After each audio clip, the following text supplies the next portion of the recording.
Welcome to Toronto TV. Today we are very lucky to have 4 guests today that attend this interview session. The 3 beautiful ladies, they went to Sichuan in 2008 to report the big Sichuan earthquake. And Jeff and I was the Chinese Media Association executives, and we organized that Chinese mission. All right, welcome, Jeff. Welcome, Christina Stevens. Welcome, Hussein. Welcome, Sherry. Hi. Hi, thank you. Hello, Christina. Hi, Christina. Hello. Hi. How are you? Yeah, we're talking about you. Very nice to see you again. Hi. Oh my gosh. Our power went out this morning. We Oh. still have no power. So then I'm using my phone as a hotspot, but then the Zoom was on my husband's, but now it's working. My I have goodness, no light, so I can't make it pretty. Canada has so many area lost the power. Yeah, Yeah. I don't know why ours did. It's bright and sunny here. And I have foster dogs here that might bark. I see. So you 3, how long did you guys meet after the 2008? Oh my God. since then, they were. Yeah. Yeah. Oh, I I just think got the power back in 2 days. I lost the power 5 days. Oh, that's because Hussein is in Montreal, so that's why she lost power. Yeah.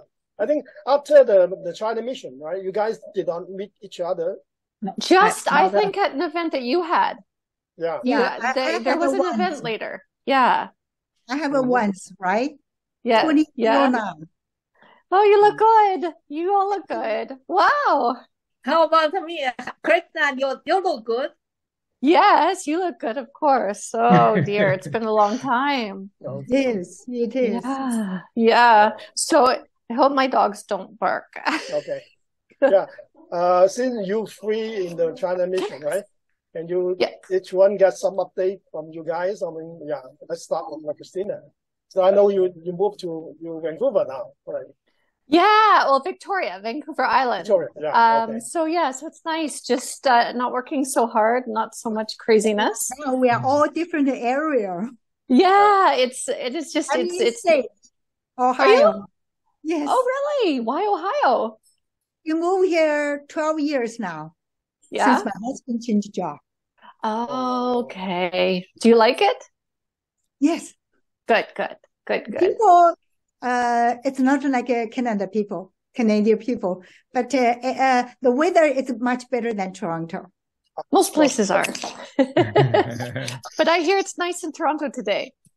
Yeah. I see. So sleep. Oh my goodness. Okay. Yeah. Oh, not fair. Okay. Oh, the picture's sideways. Some of the pictures. Okay.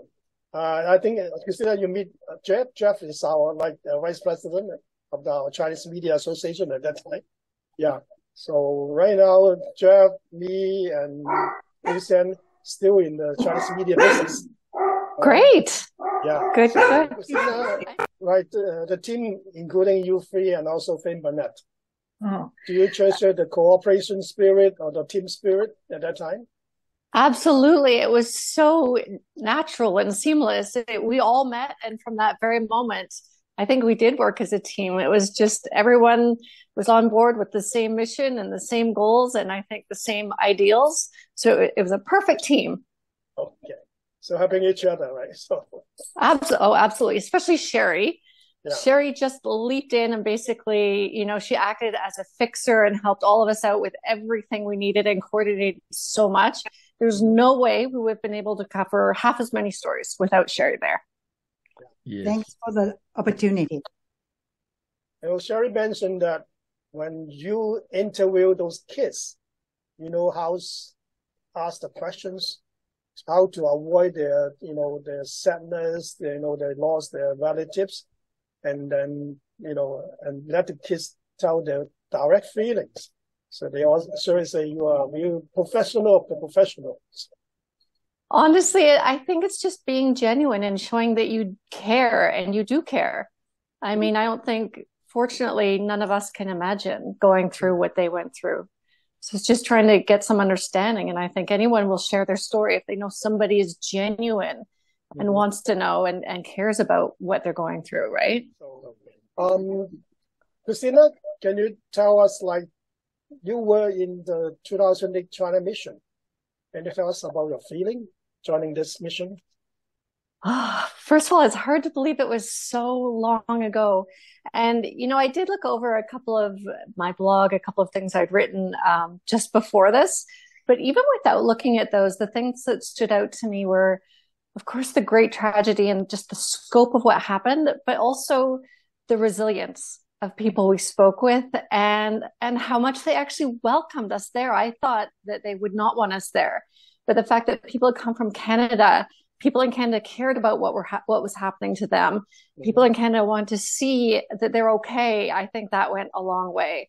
And just the stories, I mean, no shortage of stories, and just so different, how young children were affected and families and older people and, the scope of it, again, entire villages. It was at times overwhelming. It was also, in a way, a beautiful experience, as tragic as it was, as strange as that might sound. So, Sherry, Hussein, if you like to ask questions, feel free to do it. So my next question is that you may be the first Canadian English-speaking reporter in Sichuan at the time? I think so. I think you guys had done all of the legwork and prepared our way for that. Certainly it was a challenge in some ways because I stood out a little bit. So it was a little harder for us to quietly go into places. And there were a few times that maybe we weren't as welcome. There was a lot going on and officials wanted to make sure that was being taken care of first. And again, though, I didn't feel like people didn't want us there. I felt like they very much wanted us there. And we were able to see so many things and talk to so many people and get their stories. I mean, is that like, I believe that at that time, CBC has the correspondent in Beijing, right? But no Chinese English media, they send reporters to Sichuan at that time. Is that right? Well, and I think it was difficult. I think the Canadian Chinese Media Association is really what made it happen. I remember you had coordinated with the local media to get us in there and get visas and all of the right permissions in place. So I think that's really what allowed it to happen. Yeah. Okay, Jeff, you have a question on? I just like to know when Joseph and me and we went to somewhere and the Canadian and report to the Sichuan, is Global TV arranged to go there as or maybe you apply for this mission? I applied for it. Okay. I can't remember how I saw it, but then as soon as I obviously had to speak with my bosses about it, and they were on board. They had high expectations. They wanted a lot of stories out of there in a short time. I also think that's good because that way we got a lot of airtime for the stories, right? But yeah, they were very excited. They were very on board with it as soon as we got going. Okay, thank you. So I think you told me is those CCNC Toronto chapter, they send you an email about this news mission, reporting mission. So yeah, I can't remember what I had obviously done some stories with them before. There was some contact I had. And so then when I saw the email, I replied very quickly, I want to go. Which might sound strange, but that's how reporters are. Okay. And the news editor is, I think, Ron Waxman. Ron Waxman, Ron Waxman, yeah. So what impressed you most during this mission? Well, again, I mean, the overwhelming, just the scope of it was crazy to see. But how quickly, I can't remember the exact timeline that we were there after it all happened, but how quickly it was 1 month. Yeah. June okay. 12, 1 month. June 12, yes. And people were already trying, so many things were happening to try and get back to real life. Some places rebuilding was already starting. There were still, refugees living in a stadium, but they were trying to have a normalcy to life. I remember seeing some doctors on a breakout thing, ping pong in the middle of this sort of refugee area. I remember walking down a street and outside, kind of with some tarps, the hairdressers had set up a perfect little, hairdressing salon and people were getting their hair done. Yeah. Kids going to school in tents, that kind of thing. And it might sound a little cheesy, but to me, the symbol of it, we visited a small village. No way I can remember the name. And it was pretty much flattened. There's no way around it. It was flattened. And then in the middle of where the village had been, and there was just debris and, wood and rocks, there was a tiny little flower, like a violet kind of a flower, just growing out. And I really feel like that symbolized how people there were coping. It was small, but it was starting again, and it was starting fresh, and it would not be held down by the destruction. And that's how I felt it was. Yeah. I got the pictures. We'll show it later. Yeah. Yeah. So, yeah. And then the same, I think I just saw there was a little boy in that village that was so funny. He kept grabbing the microphone and so excited, and he was playing reporter. It was very sweet.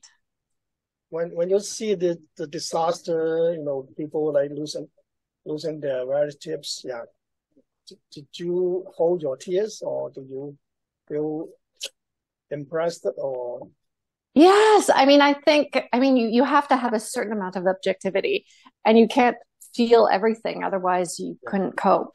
Mm-hmm. But I know by the end of it, by the last day, just going through all the people I had spoken with, all the stories that we had told, you have to feel it. These are human beings, each and every one of them. And I think the way they so eloquently talked to us about everything they had been through.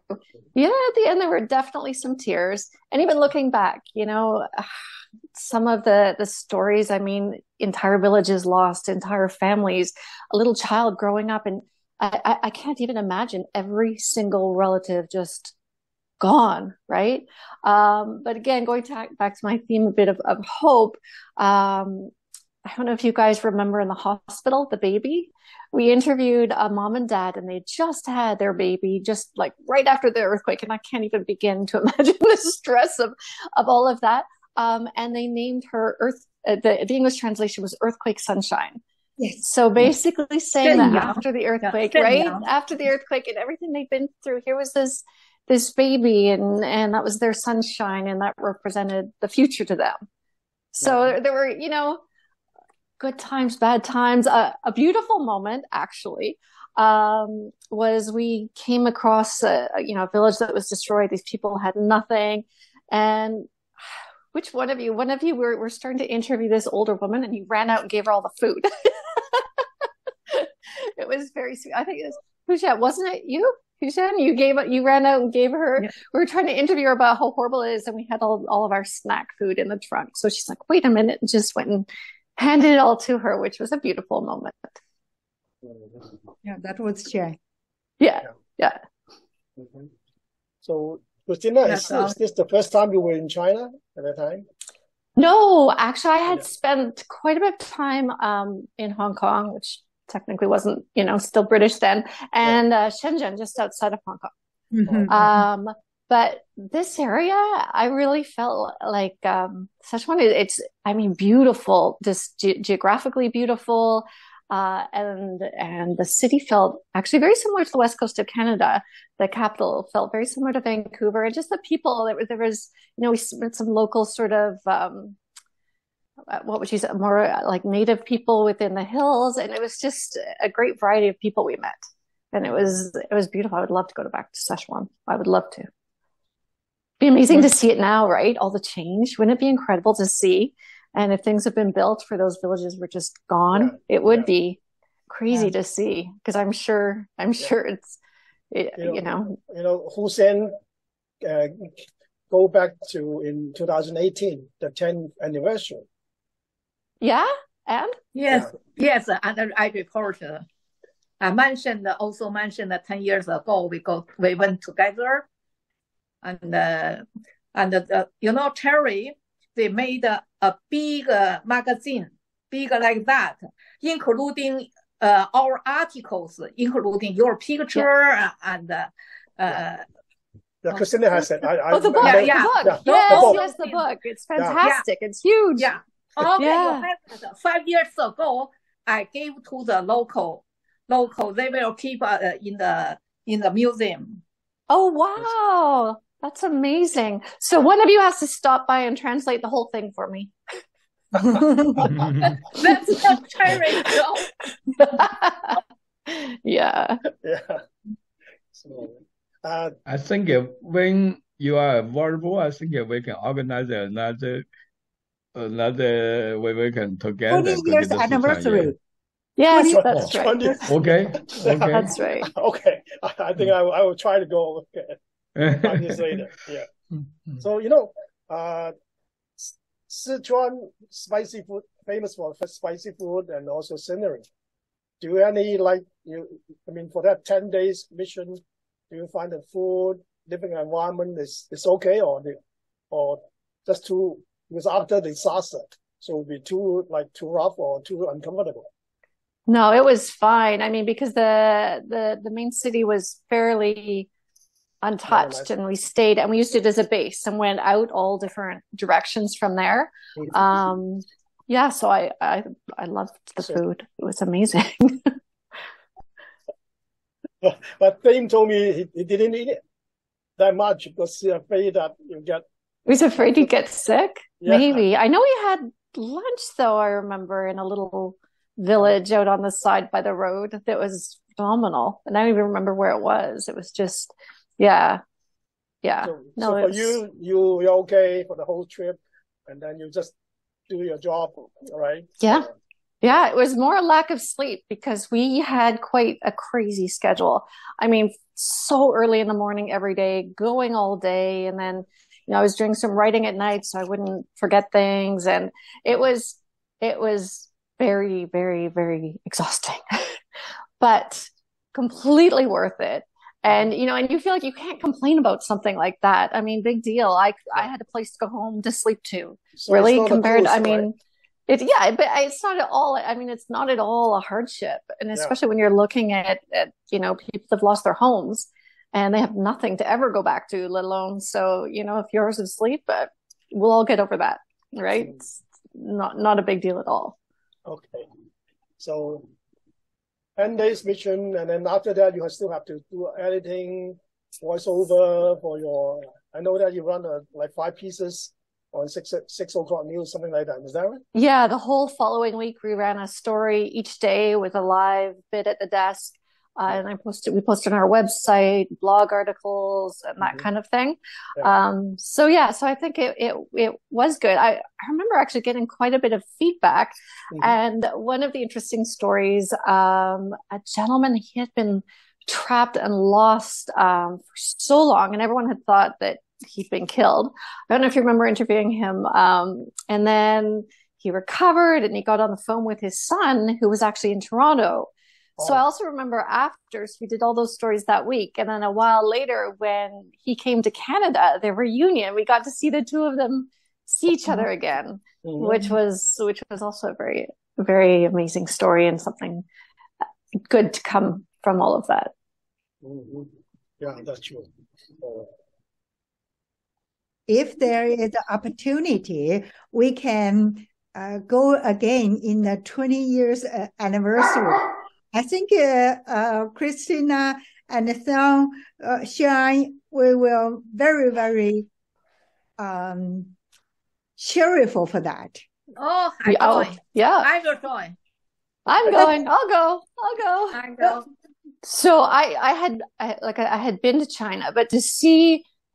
And there's certain things that even I don't think photos, I don't think writing, I don't think video do justice to see the scope of something like that. There's no way, because you can't really understand just seeing it unless you're standing in the middle of it. And I think maybe that part, you can hear the numbers. And that's also why it's so important to actually go and report on individual stories, because you hear numbers. All these, it was something like, I don't remember the end numbers, around 70,000 people. You hear that and you think about it, it's basically a small city, but you don't really get it until you start talking to person after person who's lost something, or you see an entire hill where there used to be a village or a town, right? So I think that I think for anyone, no matter where it is, when it's that big of a tragedy, you you can't really understand it unless you're there. And that's one of the challenges as a journalist is we're in this place and we're seeing it and we're feeling it. How on earth do we convey the scope of that to people at home, right? Like and that's what could be frustrating. And in TV, you're so limited. You know, stories were about a minute and a half. I think I got longer for these ones, and I always took longer. So to get all of that in, right? And you don't want to just throw numbers and information at people. You want to get the feeling in and the people. So so I think that was just, you know, like I've seen other sad and horrible things in my career, but just to see the scope of that and the number of people impacted and how you even start, it still goes through my mind, you know, how do you even think about rebuilding your entire life when not, you know, not just your house is gone, but your neighborhood is gone, your town is gone. Yes. And then where are you starting from? All these people you've lost permanently, other people have survived, but you're not going back to the same place. So your whole social support system is gone because now one might end up over here and another over there, right? So the whole thing is a journey. It's a long journey. On May 12, we all see the news that Sichuan earthquake. A month later, you land on the earthquake land, right? So that great feeling. Yeah. So, and I think the thing told me after you guys returned, they say there is so many restrictions about the reporting. So you have to have different permits to the hospital. You got a permit, something like that, right? So there was one town they did not. I'll say it wrong. Shifeng. There was one town where they didn't really want us there. The police stopped us, and we went through different checkpoints. And I remember they said, "Oh, it's too dangerous." But then a whole bunch of people just walked past that weren't journalists, you know, or this is happening, that's happening, and we had to go. We went and talked to an official in his office, and then it was a yes, and then it was a no, and so they ended up letting us go in for a very few brief minutes, kind of with an escort. And I think the reason why there was a lot of sensitivity about it, that was one of the areas this school had collapsed. You know, and there were a lot of questions about the schools, how they were built, whether they were built safe enough, that kind of thing. So that, I remember there was a little, small memorial that parents were going to, and with photos of their children. I think some had been found, some they didn't know about, and just the sadness, the anger, and so even though we were only there for a short time in that one place, you still definitely got a sense of it. Another place, we just kind of followed the Red Cross. I remember our driver was driving slowly, like, hurry, you have to stay up. We quietly followed the Red Cross right in and just kind of stuck with them, and nobody seemed to notice, or we just followed them to do whatever they were doing. So yes, but we did still, I mean, there were so many helpful situations too, where people helped us like get into the hospital to talk to survivors, that kind of thing. Where a lot of officials were like, yes, come and see what we're doing here, and see what's at one of the refugees, where, I don't know if that's the right term, where people were staying that didn't have homes, you know, come in and talk to people. So a lot of you know, officials were very helpful in trying to help us tell the story as best we could. So Jeff, you have a question? No, okay. I think we all discussed that this is the first time Chinese media work with English media on a reporting mission. All right.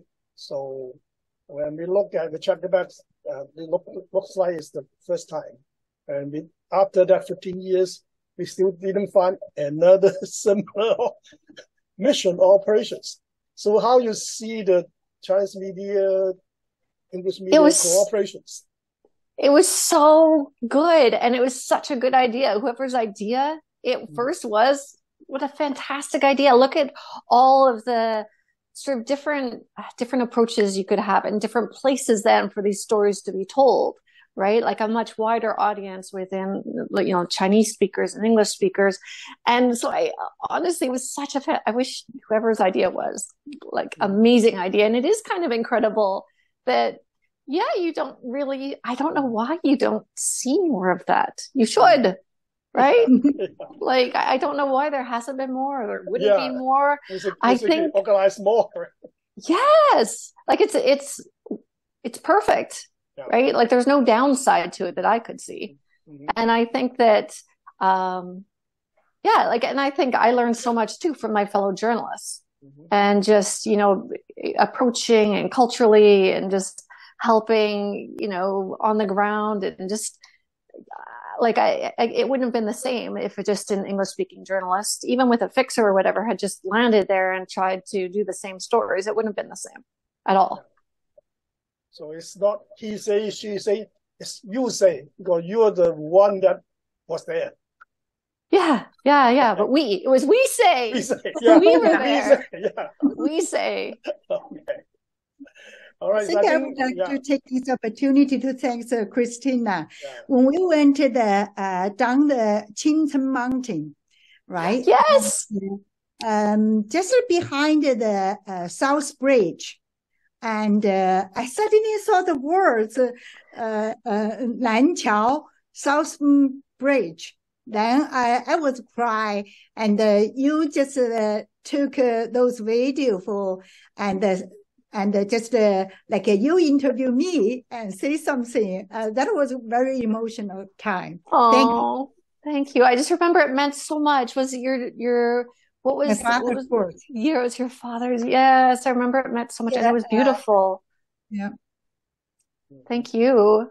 Seriously, we wouldn't have most of those stories without Sherry being there with us and paving the way. And a lot, I know. My opportunity, my pleasure. Yeah.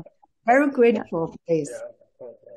So I think we all are. It sounds strange. I think only journalists really understand how you can really be grateful for going to a tragic place. But I think we're all very grateful for seeing that and talking to the people we talked to there. Yeah. After the 2008 Sichuan earthquake, we see many smaller earthquakes. Even this year, we got a Turkey earthquake, right? So that's natural disaster that's we can't avoid. But anyway, I think people should help each other. So that's it. You know what else was so good about this was the fact that we did go 1 month after. So it happens so often when things happen in other countries is, the international media will go and be there very quickly and they get the immediate stories and the buildings that just fell and people still, digging people out and that kind of thing. But I think it's a different story a month later. And in some ways more important because it's more individual. Like, a building is a building. But when you see what's happening a month later and hear from people a month later where they've also sort of had some time to process and to understand what they've been through, I think it's a different story. And it's just as important, I think, as being there right when it's happening, which is when suddenly everybody's looking at it, right? To see it again a month later, I think you see it very differently. Yeah. I agree. 100% agree with Christina. So, 1 month for you to wait seems long, but it's not. I tell you, because first thing our association has the idea. And then how to make this idea to become reality, it takes a month. That involves, first thing, our association doesn't have money. We have no money in our association, Chinese Media Association. We have to ask the community support to raise $10,000 to fund 2 reporters to China. So it takes almost 10 to 14 days to secure that $10,000. All right. So once we have that $10,000, then we talk to the consulate, Chinese consulate, and then apply the visa for you guys. It also takes 2 weeks. At the beginning, no one say this mission should be going. Dangerous place, falling stones, conditions bad, maybe, and pandemic, whatever. So for you guys to go, how to ensure your safety, your health, right? So, and then Jeff spent a lot of money, talked to Consul General, talked to the Chinese news agency in China, and led them to make this reality. And you got a visa, and we booked the tickets. So 1 month is incredibly fast for all of that. It's fast, right? Yeah. It's so funny, but in the news world, like, we used to joke that, if somebody didn't, in a regular day at work, if somebody didn't call me back in a half hour, to me, that was crazy. In a regular workplace, if they don't call you back in a couple of days, that's normal, right? Yeah. But in news, everything is so fast. But yes, to even get all of that done in a month is actually pretty amazing. Yeah. Right? So that's the good thing, that you guys land on the Sichuan and do your job. So yeah, we got there quickly. Yeah. Okay.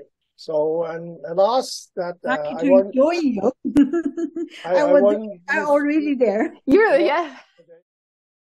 You one of each that give us 30 seconds. Tell your final or one sentence about these missions. Start with Christina.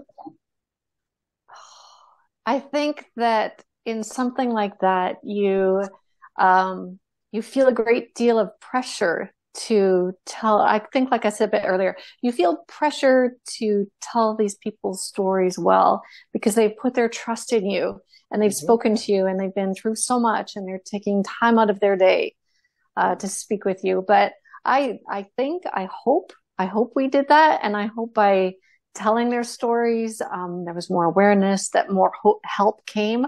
I know at one point, Canada was one of the biggest countries as far as donations to the Red Cross. So I was hopeful that made a difference. And just the knowing that people cared. Knowing it's important that people cared. And it was such a privilege. And I thank you guys so much for including me in that. It was a privilege to be there and a privilege to cover a historic event like that. Yeah. So, Hussein,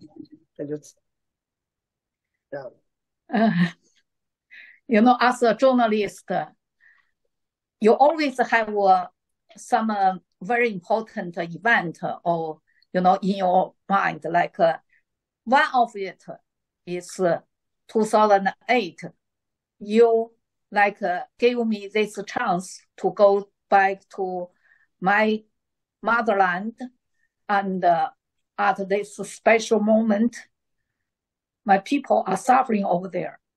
And as a journalist, I could use my professional skill to help them somehow do my job. So I really treasure this experience, and I thank you. And even thanks Christina and Sherry. We had a very good team. I learned a lot from you, and thanks, help me to finish my mission. And thanks your organizers. Thank you. Yeah. What I want to thanks, appreciation, and grateful, and also best wishes. Let me use some of the Chinese words. 我最想说的就是感谢、感激和感恩，还有更多的祝福吧。我想就是借这个15周年的汶川大地震，谢谢所有的这些以前帮助过这个主祭国和我的家乡，帮助所有的灾民，还有灾民们的自救，还有灾民们所有的重建家园的那份决心、信心和行动。也是借此机会吧，祝福那些所有的经历了灾难的人们，我也希望他们真正的站立起来，重建家园。还有借这个机会，祝他们安顺平安，也是借这个机会祝家国安泰。谢谢。So I just make a short translation. Is that Sherry is Sichuanese, so that she represents the people in Sichuan. Thanks all the helps from all around the world to conquer the disaster and make them live better, feel better. All right, so all the blessings. So Jeff, your turn. Yeah, And I'm very happy, and we have the Zoom and the meeting today. I'm all proud of your team. You give a lot of and very impressive story, and help the Canadian people, and to donation a lot of money to the Sichuan. I hope one day your team can visit Sichuan again. And I hope Joseph and me like to join your team to visit Sichuan again. Okay, thank you. Okay. I think this is once in a life opportunity and also once in a life mission. All right. So it's lucky that we meet each other. It's lucky that we participate in this great mission. Thank you. Hope to see you guys in the near future. Bye. Okay, thank you. Thank you. Thank you. Thank you. Take care. Appreciate it. Safe Thank you. and Bye-bye. healthy. Bye. Thank Okay, you. keep safe. Okay. Okay.